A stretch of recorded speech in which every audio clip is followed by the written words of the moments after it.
Hello there, welcome to Bubble Hearthing. I'm Bubble, and today we're going to be looking at the blue cards for Theros Beyond Death set coming out pretty soon. To a theater near you, actually to a local game store near you, and Magic Arena. Good times. So, we have the beautiful Thassa back there. Oh, Thassa, how I remember you, and how you've changed in the years. So blue is my favorite color, in case you can't see, in case you couldn't get a little hint there. A little black, a little Esper going on too, you know, although as far as two color combinations go, is where I am, and you can see some little red motifs here, although that's largely just a design choice. Anyway, I will be looking over the cards, evaluating them with a little more knowledge in Standard, not so much in Limited, so take everything I say about Limited with a grain of sea salt, and without further ado, let's begin. 3 mana, 2/3. Name Illyrios Enraptured, or, you know, Narcissus, as it would probably be. I really like some of the flavor in this thing, harkening back or referencing Greek mythology. I think a lot of it is just flavor stuff that they created to just kind of appease a few people, and I'm one of those people, so hey, no complaints there. So it enters the battlefield tapped. It doesn't untap during your untap step if you control a reflection. And when it enters the battlefield, you make a 3/2 reflection. So it comes down for 3 mana. And this comes in tapped, you actually play a 3 mana 3/2 basically. And when that dies, this thing can untap later on, and you have a 2/3. Guys, in Limited, that's really good.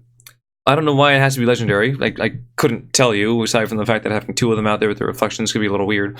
But like having 1 reflection, keeping down 2 I keep wanting to call it Aurelios. Illyrios. Having 1 reflection, keeping 2 of these guys tapped is really annoying. But that's just more reason not to play 2 of them at the same time. Not like you shouldn't be able to. But yeah, Limited is good. Standard is probably not going to see any play. It's not going to see much going on, actually. You could use this with Thassa to continually blink it every now and then and make an army of 3/2s army. Just with this guy saying tapped. And I guess you have some potential there, but I don't really think that's going to be your way to go. This is no Master of Waves. So, yeah, Limited good, Standard bad, moving on. 4 mana, Sheol Erasure. It is a flash enchantment. When it enters the battlefield, exile target spell, which basically means counter the target spell. A spell is anything using the stack, so you would, or any, anything on the stack, right? So, you basically exile the thing on the stack, countering it, but usually when it says exile target spell, something's coming back. It's worth noting though, this can actually exile, counter, deal with things that can't be countered, such as Jovin's Veto, although using this against a 2 mana thing, not so great. Obviously Niv Mizzet, Banefire is out of Standard, those sort of things. Anyway, your opponents can't cast spells with the same name as the exiled card. So a pseudo, like, Ixalan's Binding on a counterspell sort of thing. I like it. The fact, unfortunately, you do have to play it in response to something on the stack. You can't just wait till it's on the board. Be like, okay, draw this answer later on, and then play it. It has to be preemptive almost. When this leaves the battlefield, return the exiled card to its owner's hand. So, if this ever goes away, then they do get another chance to play it, but it is pretty nice just to delay it return, maybe. And if they have more things, like one thing that sucks about playing against Teferis, especially against Fire's Teferis, is they use the Teferi ability. If you kill it, they probably have another Teferi they can just drop down for free. And what did they lose? Nothing. They actually just gained some life because you destroyed Teferi. Or, some removal went that way. So they actually got more value out of it than they should have. Whereas with this, you use this to counter Teferi. I know, wishful thinking, because it costs 3 and this costs 4. They can't play any more Teferis on top of that. So they're just locked out of those for a while. That's not too bad. Also, the fact that it gives you 2 Devotion to Blue is nice. Now, that being said, this card is very, very slow as a counterspell, and it shouldn't really see any play. If you're trying to run counterspells, use something a little more cost-effective, a little cheaper. You don't really need that Ixalan's Binding thing right now. If you do want to stop things, usually Sorcerer's Spyglass is enough. Because usually those are the kind of abilities that you want to stop. And it also costs less, and you get to see your whole opponent's hand. Versus this thing comes down. There are very, very niche cases. I don't think Niv Mizzet Turbo is going to go crazy as much as I would really love it to, because Niv Mizzet is like one of my favorite cards. But, yeah. And what else? In Limited, don't run this card. Counterspells in Limited, in general, aren't a good idea. And this is a counterspell for 4, which could go away. No. I love the artwork though. Love the artwork and Ashiok and all the the whole card. Just the idea behind it is super, super solid. Just don't play it. Just look at it. Good to look at. Alright, 7 mana, 5/6 Bruyne Giant.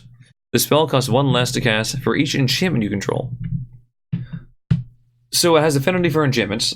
I don't know why they don't just want to print affinity as a keyword, but they don't want to, so they're not going to. Even though they had Tezzeret, who had affinity for artifacts. And Planeswalkers, I think. You mentioned affinity in the name, the Planeswalker, but whatever. So, best case scenario, 1 mana, 5/6, insane, crazy good. But as has to be for each enchantment you control. So, let's say you get to however many enchantments, maybe 2 or 3. It's probably the most you can reliably have, right? Unless you have just enchantment creature spam and all your creatures are enchantments for this thing.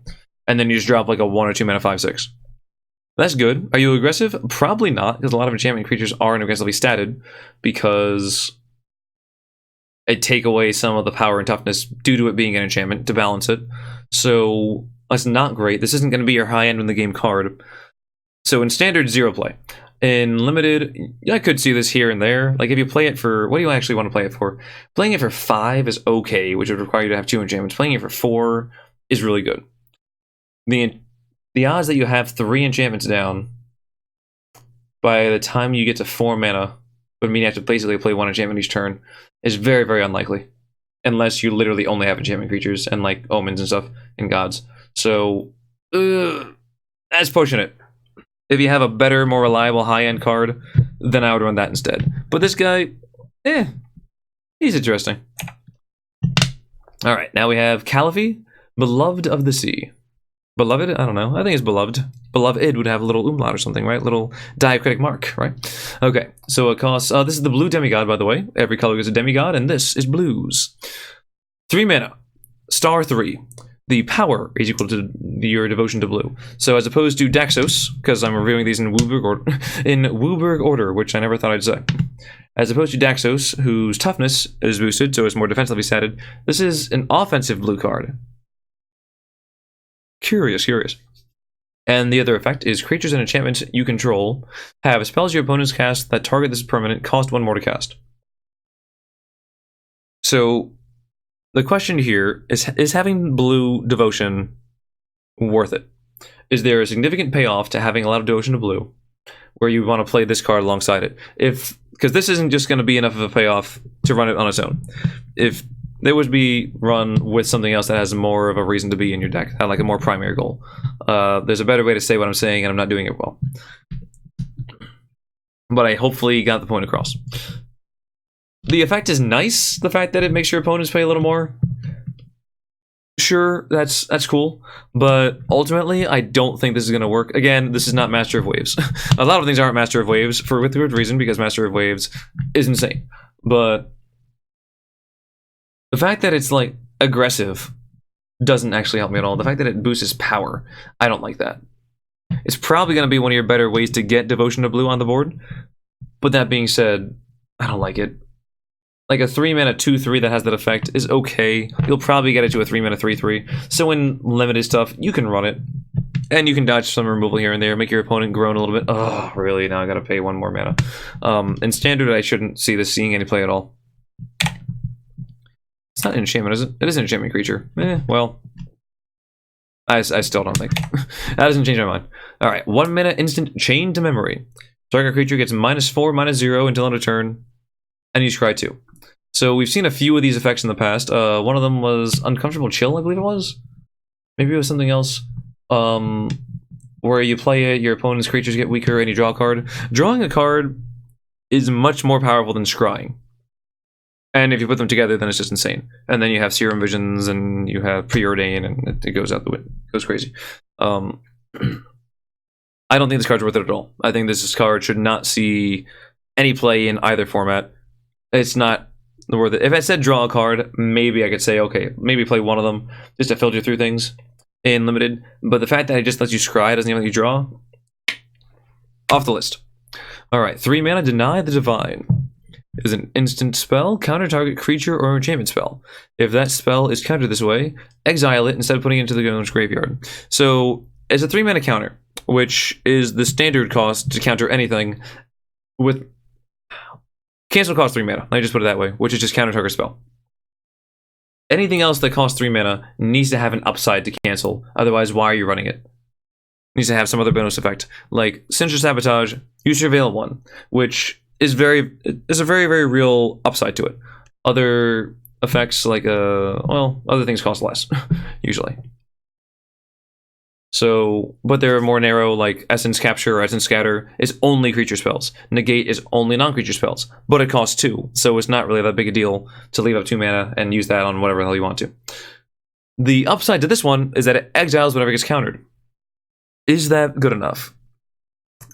Considering Daxos, not Daxos, but Heliod is the only god, I believe, that costs 3, or is one of the cheaper gods, at least. Most of the gods cost more than that. Then, timing-wise, this should be able to hit more of the other gods. If your opponent's playing something significant with the gods that way. I don't believe that this card's worth it. In Limited, no, stop, don't do it, it's not worth it at all. And in Standard, no, you still have Sinister Sabotage. It can still counter gods. They go to the graveyard. Similar to the God Eternals, where, you couldn't destroy them or exile them, they just come back after, drawing a few cards. You just want to counter them. Just use other counter spells. This one doesn't have enough of an upside to really make it worth it. Oh, this card actually feels really good. Like, I don't know if it's going to see any standard play at all, but it's just so worth it. 1 mana, 1/2, enchantment creature. Solid right there. Okay, listen, the fact that it's enchantment is very relevant. 1 mana, 1/2 is okay as it is, but together as a very, very solid card. Really, really cheap Constellation activation. Really nice just to add that one more thing to Devotion for 1, because usually, you gotta pay 2 to get, like, 1/1, whatever, 1 colorless and 1 for Devotion to Blue. So that's great. And later on, you can pay 7 mana, sack it, draw 3 cards. It's a late game thing.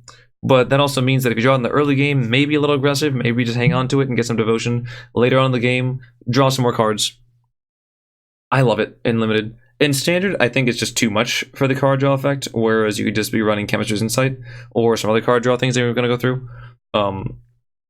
Geez, that one Limited. I like this card so much. And I think I'd probably run like at least 2 of them if I had them. We'll see. I'm gonna post my the limited decks because I'm planning on going to a pre-release that I get on my Discord and also my pulls. So we'll see if I get them and we'll see if I actually run them. Hopefully I don't change my mind because this thing seems so nice. Elite Instructor.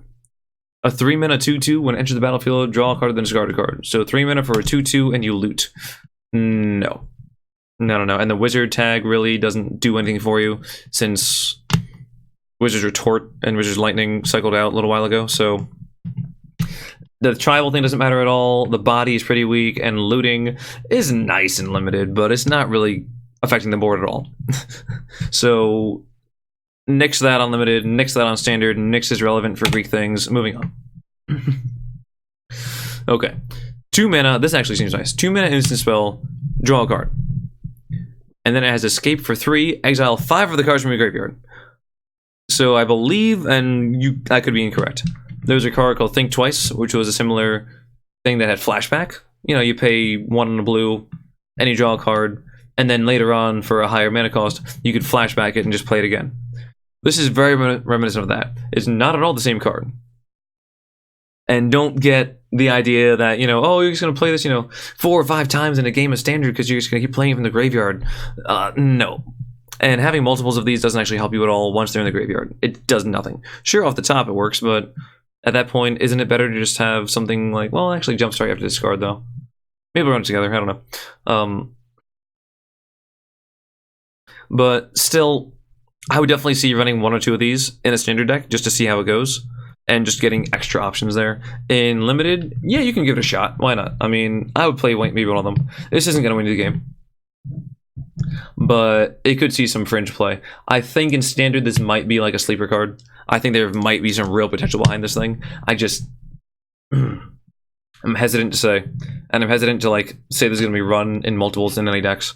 But you might see 1 or 2 of them in you might see 1 in a top 2 deck somewhere. And you'd be like, why? I'm like, okay, I guess you could draw some more cards. Drawing is good. Oh, I love this damn thing. Okay. Ichthyomorphosis. Yes, I do believe that is the correct pronunciation, and I'm proud of it. 3 mana aura, enchanted creature, loses all abilities, and is a blue fish with base power and toughness 0/1. So you usually see one of these effects in every set. You transform a creature into something useless. But fish, they're the backbone of society. Well, that is if they're vertebrates. If they're invertebrates, then they have no backbone, therefore they contribute nothing to society. Arrgh. But anyway. In limited, yeah, go ahead. It's your basic blue removal. If you're just running mono blue and you can't kill things, then throw that in there. And they get a jump blocker, but at least the thing probably dies. And they lose all abilities, which could be very, very relevant. Throw that on like a god, it's like, okay, well, now not only can you die, but you don't do your little passive things, and you're useless. So, yeah. Decent removal, unlimited. Standard, obviously, no play. No play in standard at all. But I love just the idea that for whatever reason, these guys are going to war, they're like the front lines, and suddenly this guy turns into a fish. It's like, oh, well, what do you know? That just happened. Someone, get him a bucket of water! Oh, here we are now. Big ol' saga. 7 mana, Kiora bests the Sea God. I was very worried that the story behind this is going to be like Kiora somehow killed Thassa. She doesn't. Because Thassa is very close to me. But she does take something very powerful from her, which is very, very sad. But anywho.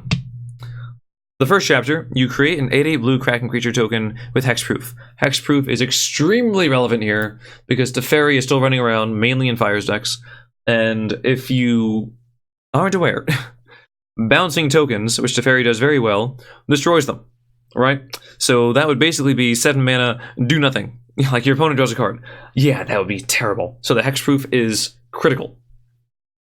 If it didn't have hexproof, I would just rate this card 0 out of 5. Unplayable. It takes too long to get to the end, and then you're probably going to lose the game. The fact that it has hexproof is very, very important. Okay. Moving on there, tap all non-land permanents to target opponent controls. They don't untap during their controller's next untap step. So you make a Giant Kraken. At the second saga, it's worth it that it does stuff during your turn, that it upticks during your turn, so it'll tap everything during your turn, not during your opponent's turn. That can untap afterwards. So you basically get a free swing at the Kraken, which is not too shabby. Maybe 8 damage is all you need, maybe not, but it's definitely something to consider. Maybe you can use that to take out an enemy planeswalker if they're trying to wall up in front of it. Who knows? Pretty nice, though. And finally, also taps all non-land permanents, so it shuts down the Witch's Oven engine for a turn. And Ayara also, I believe, needs to tap. So, and Erebos, does he have to? No, he probably does have to tap. But Ayara needs to tap. So, it stops that. Same thing goes for Priest of Forgotten Gods. Although this is a 7-mana card, Priest is a 2-mana card, so weigh those interestingly. We'll see if those ever actually meet up against each other. Alright, the final tick is final chapter. The final lore counter enabled ability is gain control of target permanent and opponent controls, untap it. Worth noting, it does not gain haste if it's a creature, because you only untap it, but it didn't start on your side of the board at the beginning of the turn, so it doesn't have haste. Can't attack. But if it was anything else, you know, you can even take a land if you really wanted to. Obviously, it can take anything. It can literally take anything. So the first thing you want to compare this to is Agent of Treachery, which is a 7-mana 2/3 take control of target permanent opponent controls on ETB. And then there's another effect where if you have 3 or more of your opponent's things, then you draw some extra cards each turn. But at that point, if you're stealing that many things, you probably would have won anyway. Still, though, that does see some play. So having this giving you the ability to just take your opponent's best thing is a little slow, because when you get to play this for 7 mana, hopefully 2 turns later, your opponent's big thing hasn't killed you.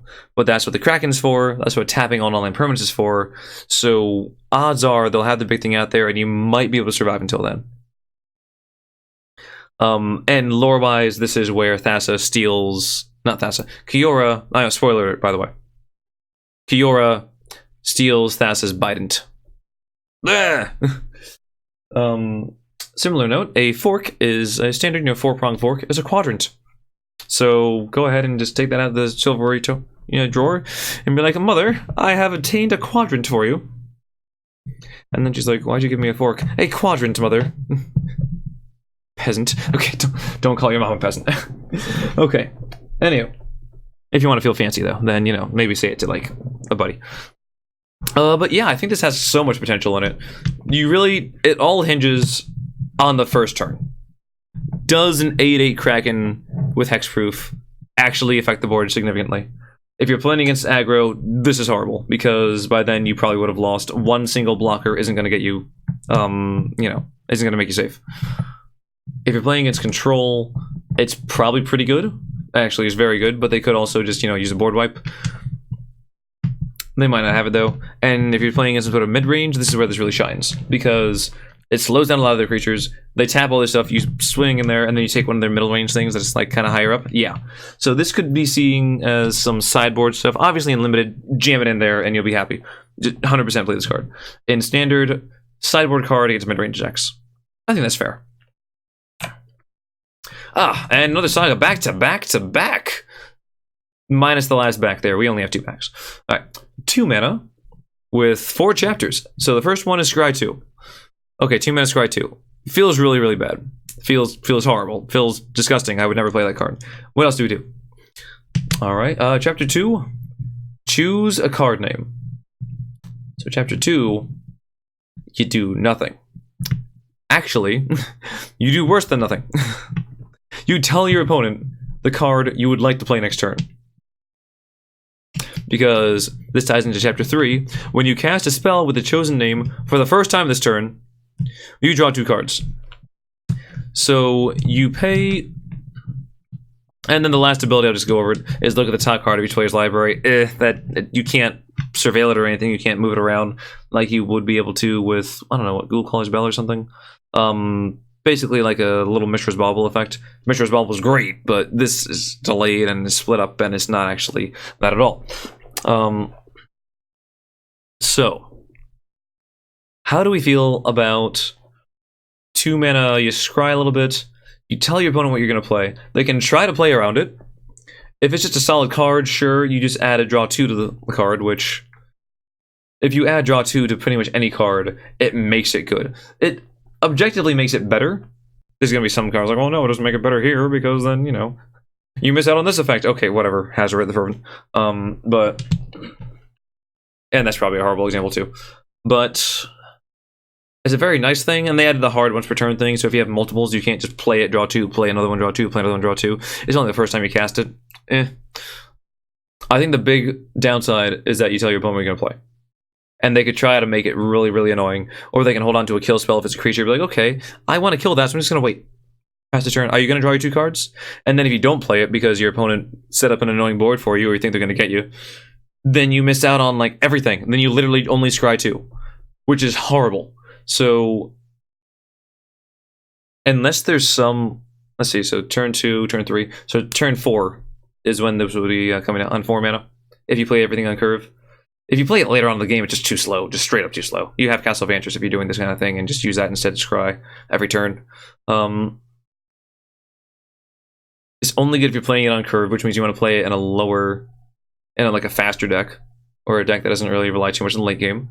And that being said, you want to call a card that is pretty much always good to play, which would be something like it would be good, like you can get Thassa down there, but she costs too much, I believe.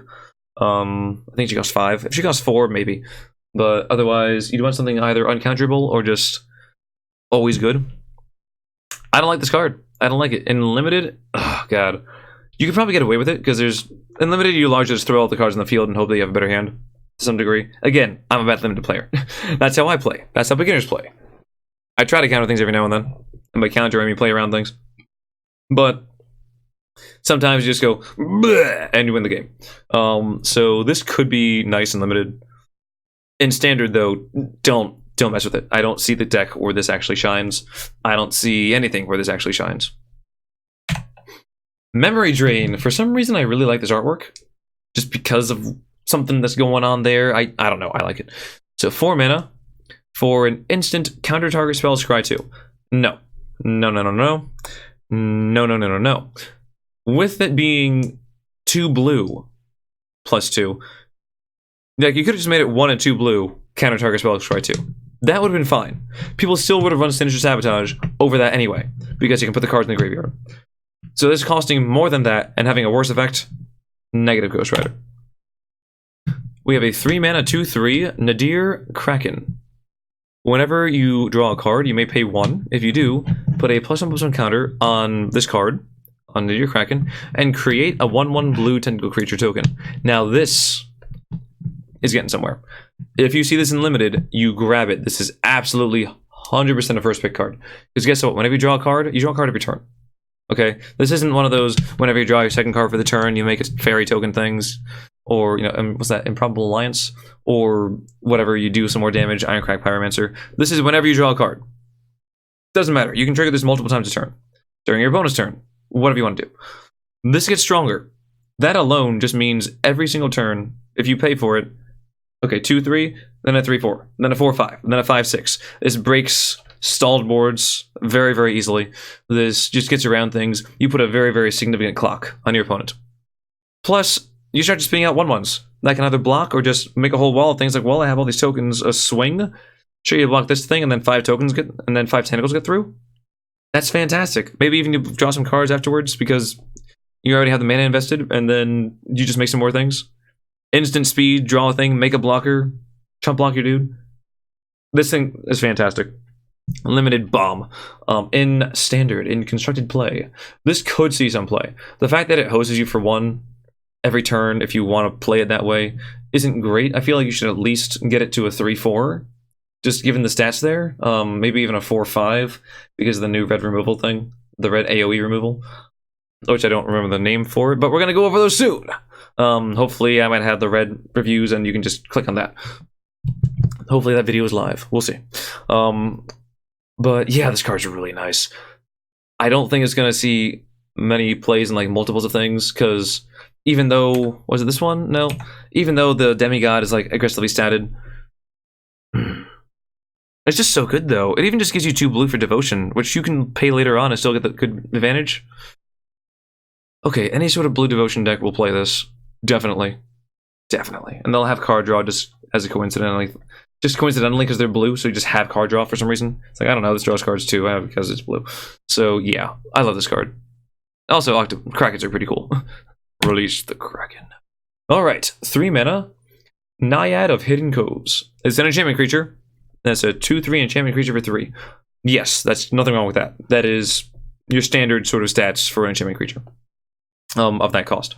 As long as it's not your turn, spells you cast cost 1 less to cast. I hate that. There's nothing wrong with just playing it. I feel like if you're playing this in limited and you just want to use your instants during your opponent's turn to make them cheaper, that's fine. That's a perfectly legitimate strategy. If you're playing this in standard, though, I don't feel like it's worth it at all. First off, Teferi still exists. Therefore, there's a chance you can't even play anything during your opponent's turn. And beyond that, I don't think any of these, there's a few of these things that only activate during your opponent's turn. I don't think that any of these really pair well with the current Simic Flash, counterspell, tribal sort of thing. Because what you want to do is wait out your turn, and then if they don't play a threat, play a Bruyne Cutthroat, play the Wolves, play Brazen Borrower, and get some things on the board. Otherwise, you play your Field Mystics, you play your counterspells earlier on.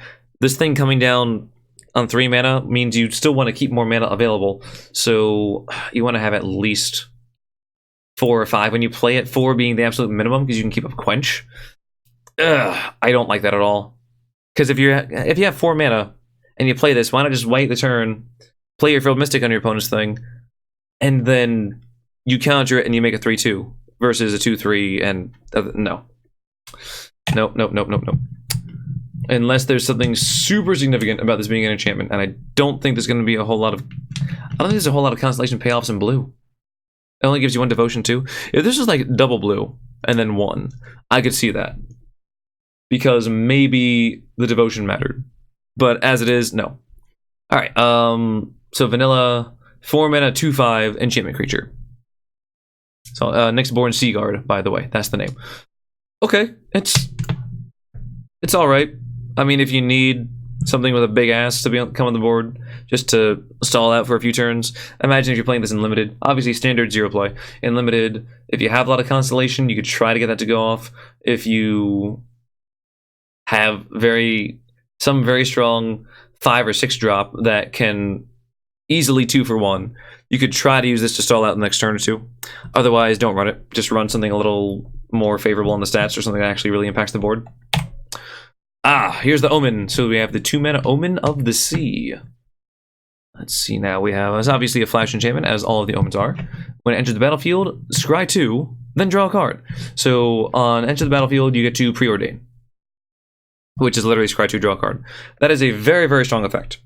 It's actually banned or restricted in some other formats because it was really, really strong, and replaced with Serum Visions, which is the same thing but backwards. You draw first, then you scry 2. So for 2 mana, you get to do that during your opponent's turn. That's not bad at all. Let's just be honest here. That's actually a pretty strong effect. The fact that it also puts an enchantment on the board to trigger your constellations, the fact that it gives you devotion, and later on, yeah, you can scry 2 again if you want to. I think this card's great. Okay, a lot of people are kind of passing it, being like, yeah, whatever, you get to preordain, is it worth it? The reason it's so good is because it only costs 1 mana. Yeah, that's true. But the fact that it sticks around is also relevant because of devotion. So, and you can also just run this in a deck that's running like Doom Foretold and have extra permanence to sacrifice. I love this card. Go ahead, run it in your limited deck, run it in your standard deck. I'm going to. So, you know, if you want to, why would you do something that I'm doing? I don't know. Get good, scrub. I'm saying that to me. I need to get good. I'm the scrub. Okay. Wow, that was a weird, And tune into twitch.tv/bubblehearthing for more of that interesting interaction. All right. One with the Stars, 4 mana enchantment aura. This was actually literally almost word for word a playtesting card, like a joke card, and they're like, you know what? Let's just go for it. Enchanted permanent is an enchantment and loses all of the card types. It still has its abilities, but it's no longer a creature, right? So this obviously, because of the wording, works on enchantment creatures. You can turn the gods, you can just basically remove their, let's see, it keeps the ability, so it's still indestructible, and they still have their, like, aura effect, but, not really aura, but, you know, their triggered abilities. However, they're just not going to be creatures ever. So this is largely more useful against other creatures that aren't already enchantments. So it's a funny card. That's all it is. It's just a funny thing to look at. And I like the idea that they just took one of the playtesting things and said, you know what, let's just run with it. I don't think it's worth anything at all. I don't think you should play it in limited or standard, but it's just kind of funny. I appreciate that they made this card. Alright, 2 mana 1/1. You better be good, because those stats are god-awful. And you're rare, you better be good, because I really don't want to craft you. Wizard, doesn't matter. Constellation. Alright, we're talking about Constellation. Here's one of them. Whenever an enchantment enters the battlefield under your control, you may have Protean Thaumaturge. Thaumaturge. Become a copy of another target creature, except it has this ability. Which just means that whenever you trigger Constellation again, you can have this become a copy of a different creature. And you can keep doing that. It doesn't just get stuck as that one creature. So, in a sense, you play this early, hope it doesn't die, and then this will be a copy of the strongest creature on the board. It does, I believe, yeah, it becomes a good... So whenever you become a copy of something, you gain the devotion, like the mana cost and such, as well as if it's a legendary thing, then you have to face the legend rule. It doesn't say it's non-legendary copy, so you do have to contend with that. That being said, I don't think this is good enough to see really any play, because why not just run the second copy of a creature? If you really want something that badly, I mean, it's not a great answer, but Spark Double didn't see any play. Granted, it costs a lot more, but okay, did it see something with like Jace or whatever, and the whole stupid Bolas, and like OTK, exile everything in the world combo? Sorry about that, I'm a little sleepy. I'm nocturnal, and the sun is out. Therefore, it burns. Well, anyhow, I like the idea. I just don't think it's going to see any play, and especially in limited. No, get this out of here. It's a 2 mana 1/1. Ugh. Let's see. We have a 2 mana 0/5 turtle with flash, and it's a defender. If that mattered at all. I like the artwork just because I like the turtle. Don't play the card, but look at it. 0 play in standard. Maybe go back into modern and make an arcades deck with it. I don't know. Historic? Yeah, you can do that in historic. Alright, yeah, whatever. Alright, 1 mana 0/2. Okay. Sage of Mysteries. It has Constellation. Whenever an enchantment enters the battlefield under your control, target player puts the top 2 cards of their library into the graveyard. Worth noting, if this thing was an enchantment creature, we might be talking about something. We might be somewhere you could play a super stall Constellation Devotion heavy deck. It's not, so no. This also is not an enchantment creature. So seeing as you want to maybe have multiples of these going off, but they don't actually fuel each other, that hurts it so much. That is a huge drawback. I cannot stress that enough. That I don't think it's worth playing. And it has to be, let's see, target player puts the top 2 cards of the element to the graveyard. So for the most part now, almost all mill effects are going to be directed towards yourself. Milling your opponent, while maybe that sentence just made you think, well, if my opponent is going to mill themselves half the time, all I have to do is get rid of the other half their deck, half the work's done for me, and I'm going to win. Possibly. Maybe this is the little sneaker resident sleeper thing that mill needed to become, you know, standard valuable. However, I don't think so. I don't think that's how it's going to go. I think you're just going to give them more things to escape, and they'll probably have some other answers, and then they'll probably still kill you. So, geez, but maybe I'm wrong. Imagine that, if mill was suddenly, like, tier 1. But anywho, so I think this is largely just too slow for an effect, and it doesn't really fuel itself. Running multiples of these while you'd like to have more than one on the board, it's going to be difficult to reasonably do that. Like, I can get one more, or I could play the enchantment right now and mill some, because this might die, and playing this doesn't really do anything. I don't want to block with it, because there's probably something that's going to just kill it, so it's largely just going to hang around for a while. No. This is not the escape mill enabler that you want. If you want something like that, just run Drown Secrets as an enchantment. So it triggers Constellation. I don't know. Alright, 6 mana. Sea God Scorn. Return up to 3 target creatures and/or enchantments to their owner's hands. It is a sorcery, that's worth noting. It is not an instant. And beyond that, this is okay in limited. Nothing wrong with that. Bounce 3 things, get in an attack. They maybe only replay 2 of them. Hopefully, that's what you're kind of hoping for. And then you may be swinging again for lethal. This is one of those games, one of the cards you try to play to close out the game. Standard, no, don't play it. We already had like the River's Rebuke, which bounced all your opponent's non-land cards. And it might have been non-land permanence or just creatures, I don't know. And that saw maybe like a 1-of slot in the sideboard in a few decks. So it's not going to see any play in Standard, but in limited it's okay. Shimmering Chimera. Now, this card is certainly a card. 4 mana for a 3/2 flying enchantment creature. Yeah, there's nothing wrong with those. And it has a downside. At the beginning of your upkeep, return up to 1 other target enchantment you control to its owner's hand. If you open multiples of these, I'm just going to say this right. If you open multiples of this thing, and you have multiple omens, you will win the game. In limited. Standard, don't bother, because having to do that and everything is bad. But you will win the game. Are those like crab claws on it? Oh my god, there are. I love it even more now. Sorry. Like little pincers. Citizen Snips. Sorry. Tell me what that's from in the comments below. But yes, this is definitely a very strong card in limited, as long as you have other enchantment enter the battlefield effects. You don't want to be bouncing auras with it. It's not, unless your aura has a significant, when it comes into play, do this and then do a few other things. But this is not to be trifled with. This is a very, very serious card in limited. Standard, go out of here, but you know, that's fine. Alright, we have a 5 mana Sheol Kraken. It's a 3/5. And for the Constellation effect, you may draw a card if you do discard a card. So whenever you get an enchantment entering the battlefield, you can loot, draw this card. It's okay. It can kind of stall out a few games a little bit and try to hopefully get you to your win con. Obviously, Standard, 0 play. Constructed, 0 play. In limited, you could try to get one of these in there to slow things down. If the format's slow, I don't know if it's going to be slow. It might be a little bit slower, actually, because there's a lot of these cards that slow things down. Depending on how quickly Daxos and Heliod gets out of hand. But Heliod's mythic, so you can't really rely on that. Daxos, though, you're going to see a few of them. So you can try that. I'd rather just have the card. I'd rather have more stats. So maybe as like a final pick or two, you can throw this in there, but not too excited. 1 mana sorcery, Sleep of the Dead. A little Cerberus floating on there. That's cool. I don't know why I was going to be floating around there, just laying down, but he's not floating, but whatever. He's floating to me. Tap target creature. Doesn't untap during his next controller's next untap step. So literally sleep just for 1 card. And escape for 3, exile 3 of the cards. So you can continually sleep your opponent's things.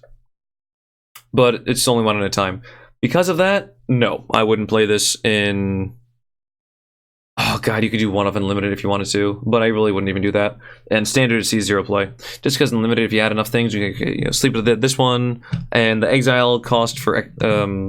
yeah, the exile part of the escape isn't too costly. So you can say, okay, sleep this, end this. Maybe you can do 2 things for like a couple turns and get some damage in there. You could try to do that to break like a stalled board state by just tapping your opponent's big defender. There's usually like 1 or 2 cards they gotta get through. And then swing in for a couple turns. Otherwise, I wouldn't. No, I don't run this card. Bad card, bad card. Leave it alone. Okay. 2 mana Starlit Mantle. It has Flash as an aura, and when it enters the battlefield, enchanted creature gains hexproof until end of turn, and I guess +1/+1. Unfortunately, I don't think paying 2 mana to give something hexproof, just for the end of turn, mind you, even though it's an aura, the hexproof goes away. Run a counterspell if you really want to do that. Guess what? If it's your opponent's Murderous Rider, you just destroyed Murderous Rider entirely. If it is a... what's that? Bone Crusher Giant, I think it's called? You know, the 3 mana... red 4/3 that you can also play as like deal 2 damage. It has a stomp adventure. Yeah, it's called Bone Crusher Giant. Yeah, use it against that. Use negate against that. Use negate against Murderous Rider. Do something else. Don't use Starlit Mantle. Don't do it. It's bad in many cases.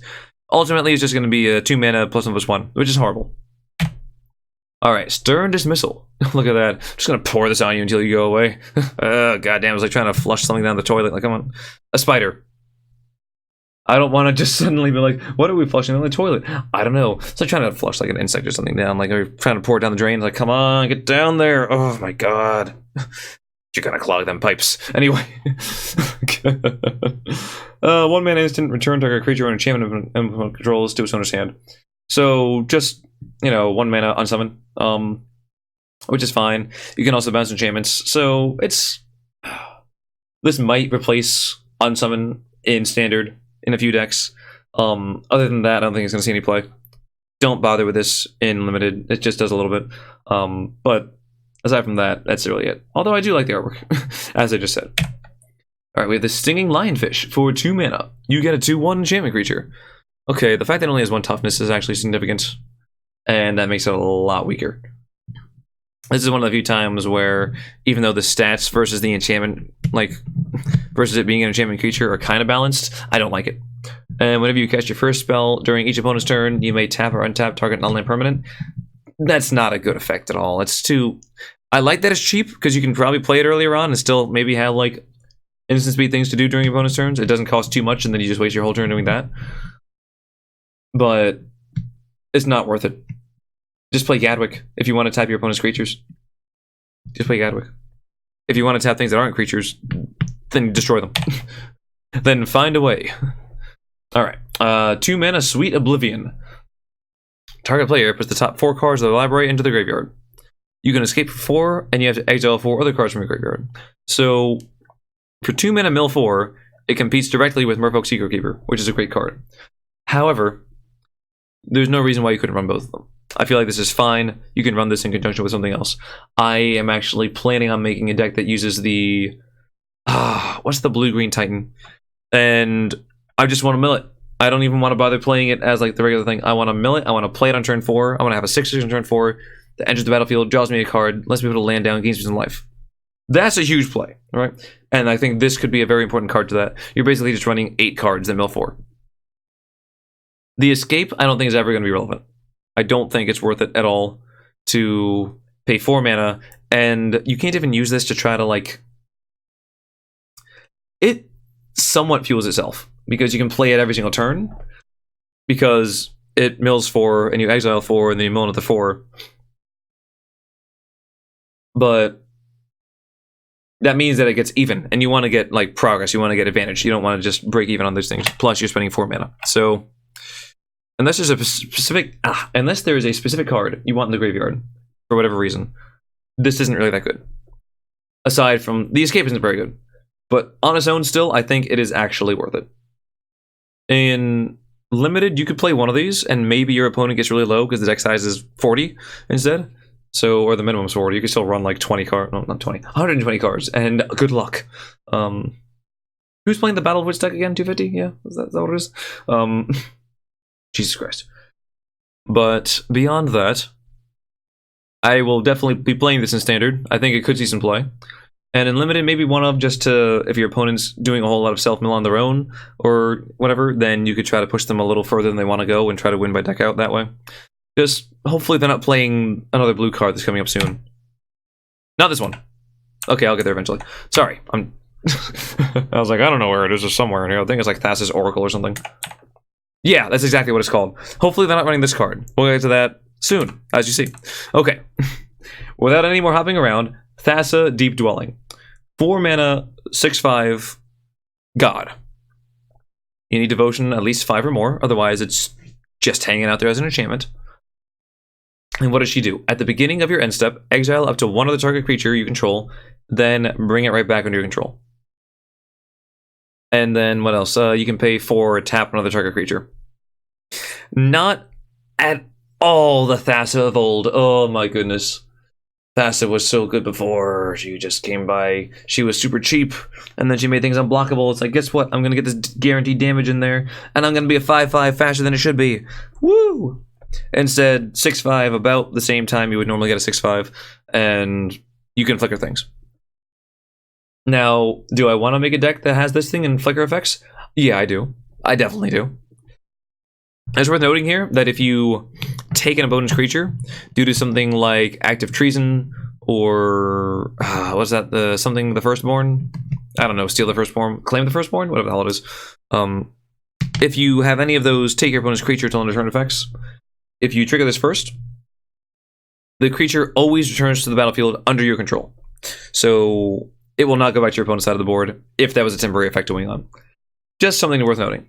Beyond that, though, the fact that this only hits creatures means that other enchantments, if it's not in a creature already, will not be able to be targeted and flickered that way, so it loses some power there. Unfortunately, I don't think it's worth it. I don't think even having devotion to this thing is a good enough payoff. Which is sad, because Thassa, like, so close to me. But that being said, I'm going to try to make it work. I'll report back to you later. Still, though, limited take it. I mean, limited take any god. This is just without saying you take it and you still find a way to win the game because you just take that and just run mono that color. Going forward now, how is she intervening? Here's how she intervenes. For 2 blue and X, you choose one. Look at the top X cards of your library, put 2 of them into your hand and the rest on the bottom. So you basically pay that to like scry X and draw 2. It's nice that this gets around Narset, if that's relevant at all, because you don't actually draw cards, you look at some, and then you add 2 to your hand. Pretty nice. The fact that the rest go on the bottom just balances it, because you don't want to just be like, okay, I'm going to look at the top 5 and arrange them however I want to, and then draw these. And I mean, if it's lands, then it could kind of screw you, but whatever. And then the second ability is counter target spell, and this is controller pays twice X. So it's important to break this down into how much X would be. So for 3 mana, the minimum, this is Quench for 1 extra mana. They have to pay 2 mana, which is bad, right? Quench costs 2, this would cost 3 for the same effect. If you pay 4 mana, it makes your opponent pay 4 mana. Okay, I think that's called Convolute, which isn't bad, probably counters the spell. Probably pretty solidly counters the spell. Most spells, and that's pretty good. If you put 5 mana into this, they have to pay 6, and at that point, they probably just... It should stop whatever the hell is going on. So you really want to pay... Let's see, so I said 3. 3 is not great. You really want to either pay 4 or 5 for either of the abilities, really. So it's not as cheap as it might appear. Is it worth it at that point? 4 or 5 for a counter spell is bad. Okay, you can just counter things. And look at the top 4 or 5 cards and put 2 of them into your hand. Isn't bad. It's very, very similar to Shimmer Possibility, which costs 2. But you're paying 4 for it. Ooh, that actually sounds really bad now, doesn't it? The upside, the only way this card's actually relevant is that it's an instant. Shimmer is a sorcery. Also, you can choose either one. It has both things in one effect. Due to that, I think you might see like one of these in standard play. In limited, yeah, you're going to run it because if you have any extra mana, you can either stop your opponent's thing or just find 2 cards. It's basically, you know, hopefully, it's basically like a 4-mana draw 2. If you want to do it that way, just take the two top cards off your deck. Not the best effect, but still good. So yeah, this is definitely playable in limited. Standard, I'm going to try 1 or 2. I think just because it has both options there. If it was one or the other, it would be horrible. Like, it was just a separate card entirely. But seeing as they're both combined into one card, the fact that you get to choose is very, very significant. Alright, Fascist Oracle. This is the one that I said watch out for. Now it's here. Okay. 2 mana for a 1/3. The fact that it costs 2 blue means it gives you devotion, which is extremely powerful, extremely relevant, rather, for its own effect, which I will read now, as you see in this wall of text. When Fascist Oracle enters the battlefield, look at the top X cards of your library, where X is your devotion to blue.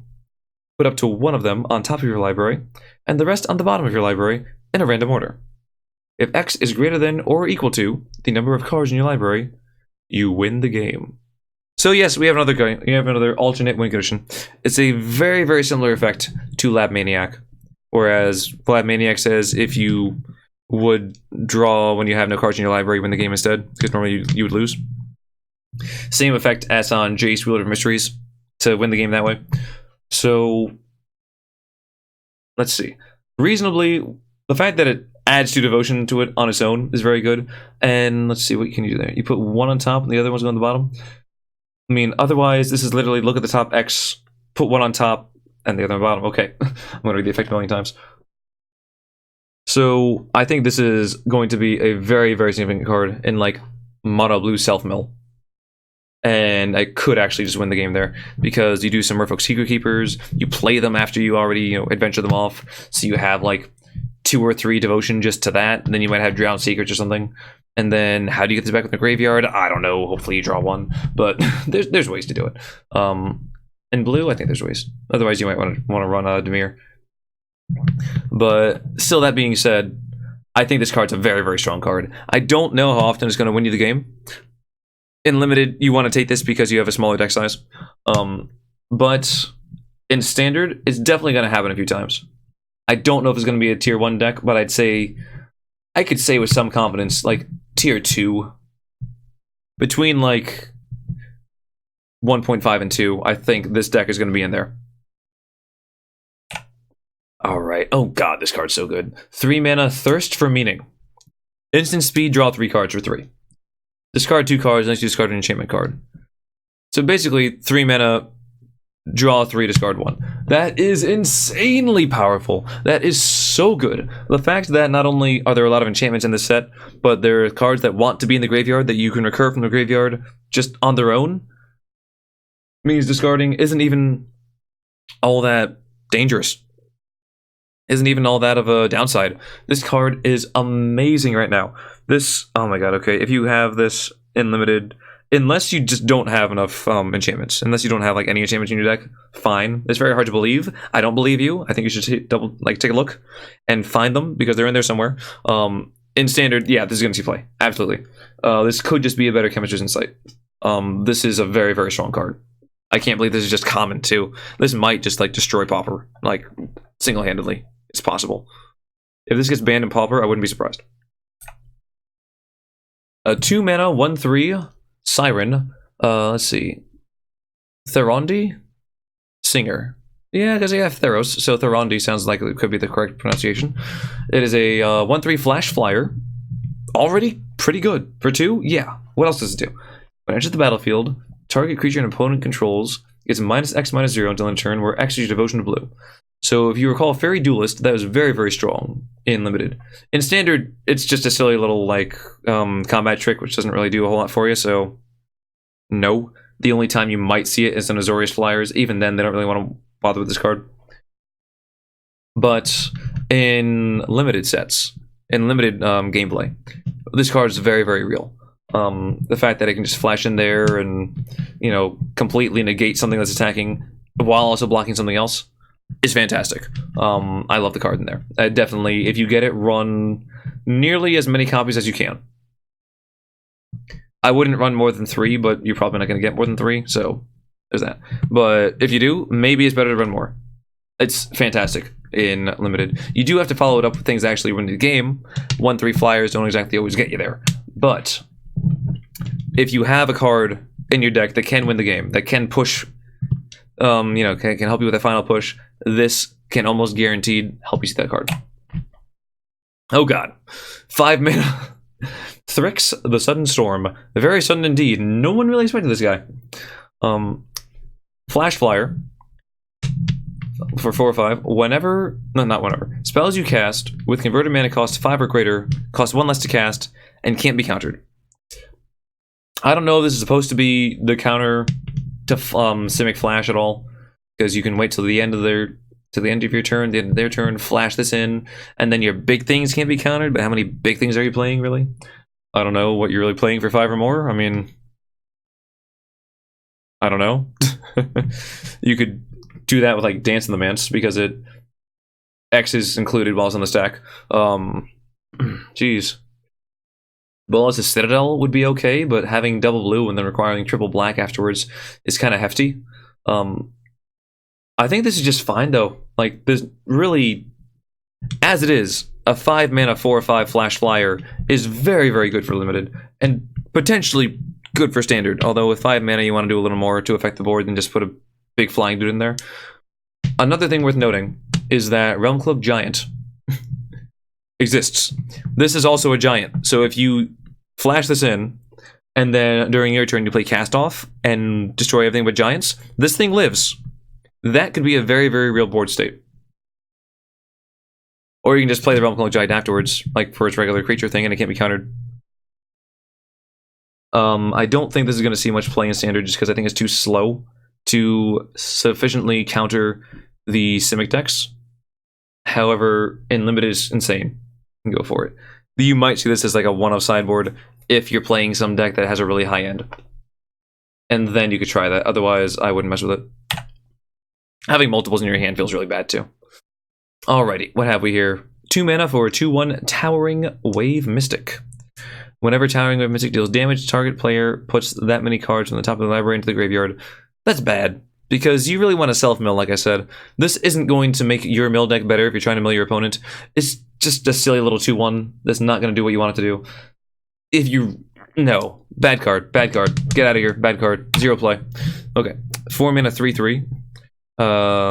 With Constellation. What's the Constellation here? It can gain flying when enchantment comes in? No. Also really bad. It shouldn't see any play unless every other card in your deck is literally an enchantment. And you have land, so no. No, not. Excluding lands. Like 4 mana for a 3/3 flyer is okay in limited, even though it doesn't affect the board at all. I mean, it does because it hits the board, but whatever. Even though it's not very significant. In standard 0 play, in limited, I wouldn't play this card at all. And what do you have here? Vexing Gull, which is probably the last one, because it's alphabetical and we're at the V's right now. 3 mana for a 2/2 Flash Flyer. This doesn't... Okay, standard 0 again. 0 out of 5. In limited, it doesn't do anything. It's a Flash Flyer, sure. It does nothing. It doesn't do anything. Okay. Yeah, it's bad. Okay, I can say it. I can say it's bad. The only reason I would play anything with flying like that is maybe you want to try to get Devotion, and it's just harder to kill in combat and such. Although, if you want to get Devotion, and you're not blocking because of that, that means you might as well be attacking, so you should be an aggressive deck. And aggressive blue Devotion, maybe that's the answer. I don't know. But I largely think this card just isn't good either. And, oh, we're not done yet. Jesus Christ, we're still going. Wavebrake Hippocamp. 3 mana 2/2. This is an enchantment creature. If this was an enchantment creature, maybe. It's not. Alright. Whenever you cast your first spell during each opponent's turn, draw a card. If this costs 2, I would see it. If it was a 1 mana 1/1, yes, I would say that card is very, very significant. Well, if it was a 2 mana 1/1, maybe even. The fact that it costs 3, I think, is a deal breaker for me. Maybe if you're running more Constellation things, and if you're running more Constellation things, how many things are you doing during your opponent's turn? Because I feel like Constellations and counterspells don't exactly synergize so very well. Yeah, you could try to do something like with Izzet and have like Constellation card draw, maybe? I don't think that's really what you want to do, though. That's not where you want to be. So, unfortunately, I just don't think that it's costed well enough for the effect. Maybe this is a sleeper, and it's just going to suddenly just pop out of nowhere, as in the artwork, and it's gonna blow me out of the water. Yes, I know, I'm sticking with the artwork theme. Just go for it. Just roll with it, right? But I don't think this is gonna actually make any waves. Okay, I'm done with that one, right? And oh my goodness, how many more of these are there? Oh, okay, 2 more. Whirlwind Denial. This one's actually kind of fun. 3-mana instant. For each spell and ability your opponent's control, counter it unless your controller pays 4. And the flavor text is perfect. No, no, and no. How long do you think it's going to be before someone counters a crisis with this? I give it within the first 10 minutes it's going to happen. And that's probably a generous estimate. It's probably going to happen within the first 5. Jesus Christ. The fact that you can counter Krasis' card draw and life gain and everything is very, very significant. The fact that if you're in a counter war, this kind of breaks it all down and says, guess what? All my stuff wins. It's not just the last thing. You're not countering the last card, the last spell or ability. You're countering each one, and it's only for your opponent's things. So you're not clearing the stack. You're clearing your opponent's half of the stack. This matters, especially if you're going through, like, burn wars or whatever. Like, you burn your opponent, say you're playing Shock or whatever, shoot your opponent in the face. Okay, counter that. Okay, try to shoot your creature. Okay, counter that. Okay, Whirlwind Denial. Now everything goes through, your creatures are gone. It's not like you counter the last one, okay, but somewhere down the line still, like, you don't really come out on top. This card is so good. This card could see play. This card will see play in other formats, guaranteed. Just don't do it in Limited, because it hurts. But, like, Modern, Pioneer, Legacy, potentially Legacy, I think this card could see a lot more play. Like, this card's insane. And I love it so much. And finally, because then we get back right onto Illyrios. Okay, our final card is Witness of Tomorrows. Is a 5-mana 3/4 flyer. Not too exciting. Picking a pay 4 to scry 1. I don't love it. I like this as a Sphinx, just because I like the Sphinxes. There's like some kind of hidden around in every set, which is kind of neat to see like what they do design-wise, you know, artistically wise. What the hell is the word I'm looking for? Oh, artwork-wise, I guess. I don't know. Whatever. How they designed them. But aside from that, 5 mana for a 3/4 flyer. Yeah, I guess you could say it's a bit of a mana sink if you get into the late game in a limited game and you want to find a way to, you know, get some lands off the top of your deck. Sure. But the fact that it's an enchantment creature, but it costs 5, probably kills that whole thing too. So, no. Maybe one of, but even then, like, no. I'm passing on this card. It's a light pass, but it's a pass. And with that, we have returned to the narcissist that is myself, because I'm looking at myself in the camera, and there's actually no one here right now. I'm fully aware of the situation I'm in. So, without further ado, thank you very much for watching this. Hopefully it wasn't too drab. If you have your own opinions, if they agree or contrast or whatever they are, feel free to drop them down below. If not, that's okay, cool. If you want to watch me stream, I'm going to try to do some not necessarily opening day things, as I might be unfortunately busy on the 16th when Theros Beyond Death goes live on MPG Arena, but I'll definitely be playing it within the first week, like within the first few days. So feel free to check out my stream, twitch.tv/bubblehearthing. There will be a link down below.